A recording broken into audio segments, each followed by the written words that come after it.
और शामिल करते हैं कराची से। एसएसपी जिला कोरंगी हसन सरदार न्याजी के मुताबिक थाना सऊदाबाद पुलिस का स्ट्रीट क्रिमिनल से फायरिंग का तबादला। दो तरफा फायरिंग के तबादले में 2 डाकुओं को जख्मी हालत में साथी समेत गिरफ्तार कर लिया गया।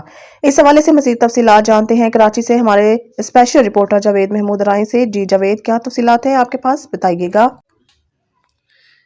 जी बिल्कुल, एसएसपी जिला कोरंगी हसन सरदार न्याजी के मुताबिक थाना सऊदाबाद पुलिस का स्टेट क्रिमिनल से फायरिंग का तबादला। 2 तरफा फायरिंग के तबादले में 2 डाकू जख्मी हालत में साथी समेत गिरफ्तार कर लिया गया है। थाना सऊदाबाद एसएचओ मोहम्मद अली न्याजी के मुताबिक 3 डाकू कायद पार्क नज़दीक डिस्पेंसरी के करीब शहरी से लूट मार कर रहे थे। पेट्रोलिंग पुलिस को देखते ही डाकुओं ने शदीद फायरिंग शुरू कर दी।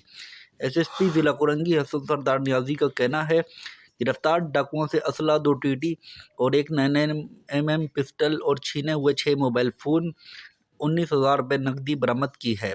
एसएसपी जिला कोरंगी हसन सरदार न्याजी का मजीद कहना है कि गिरफ्तार मुलजिमान से मोटरसाइकिल भी बरामद हुई है, जिसे चेक किया जा रहा है। पुलिस के मुताबिक गिरफ्तार डाकुओं की शनाख्त जख्मी अहमद, जहांगीर और तीसरे साथी का नाम सलमान मालूम हुआ है। गिरफ्तार डाकुओं का साबका क्रिमिनल रिकॉर्ड भी हासिल किया जा रहा है। पुलिस के मुताबिक गिरफ्तार जख्मी डाकुओं को इलाज मुआलिज के लिए अस्पताल और तीसरे साथी को थाने मुंतकिल कर दिया गया है। कैमरामैन टीम के साथ Javed Mahmood Rai, special reporter on news TV, Karachi.